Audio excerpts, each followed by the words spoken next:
Il n'est pas besoin d'être expert pour constater par exemple que ces pneus-là ne sont pas aux normes. C'est des pneus totalement usés. Il n'y a même plus de rayures sur les pneus. La pneumatique, un élément essentiel dans le dispositif d'un véhicule. Et pourtant, il est souvent incriminé dans les causes de nombreux accidents de la circulation. Mais comment expliquer la récurrence d'un tel phénomène pour des véhicules qui, pour la plupart, auraient déjà effectué leur visite technique? Pour y voir plus clair, nous nous sommes rendus au centre de contrôle technique des véhicules automobiles. Ici, le véhicule est obligé de passer par plusieurs étapes, comme celle relative à la liaison au sol. On fait passer le véhicule au niveau de la suspension, qui va faire un contrôle mécanisé. Maintenant, partant de ça, nous allons avoir les efficaces concernant l'essieu avant et l'essieu arrière concernant les organes de liaison au sol. Il peut y avoir des défectuosités concernant les suspensions ou bien d'autres organes de liaison au sol qu'on va après contrôler au niveau de la fosse pour confirmer des défaillances. Des défaillances vérifiées au détail près.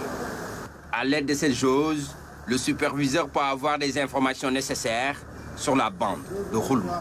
Cet instrument, ça nous permet au moins d'identifier et de contrôler les profondeurs selon la bande de roulement des pneumatiques. Pour les véhicules légers, donc leurs pneumatiques, on les contrôle à partir de 1,6.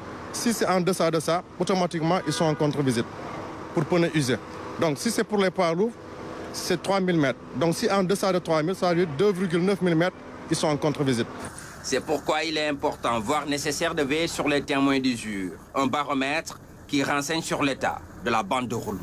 Vérifier le témoin d'usure qui est sur la bande de roulement pour voir effectivement est-ce qu'il y a une bonne adhérence de l'état de la pneumatique.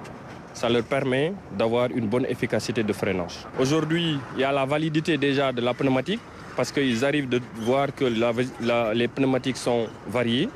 Il nous arrive de constater au niveau du contrôle technique que certains pneumatiques sont déjà variés. La durée de vie est dépassée. C'est l'exemple de ce véhicule où le propriétaire a été invité à repasser. Motif, pneus défectueux.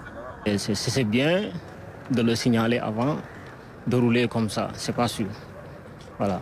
Il y a une déformation axe central au niveau des pneus. Bon, c'est imprudent, quoi. Voilà. C'est à saluer. Voilà. En cette période d'hivernage où la chaussée est naturellement glissante, la prudence doit être de mise. Vérifier tout sur le véhicule, organes, surtout la pneumatique, c'est plus qu'important, surtout en cette période où les chaussées deviennent très glissantes à cause de la pluie. Donc il va falloir non seulement avoir un véhicule en bon état, mais surtout rouler avec sécurité.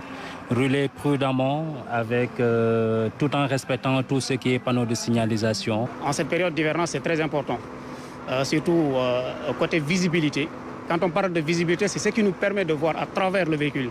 En parlant de visibilité, il faut noter les rétroviseurs. Les deux rétroviseurs avant gauche, avant droite, c'est très très important. Et puis le pare-brise.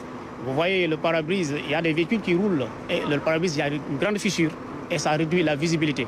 Et puis en cette période-là, quand on parle de pare-brise, ici signaler aussi un élément très important que les gens ont tendance à négliger, c'est-à-dire les essuie-glaces qu'on appelle communément les balais.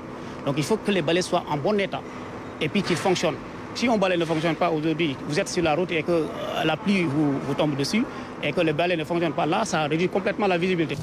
Une visibilité réduite qui peut être à l'origine de graves conséquences. Et pourtant, il existe des conducteurs qui n'hésitent pas à essayer de passer entre les mailles du filet, avec notamment le phénomène des locations de pneus, juste pour passer la visite technique.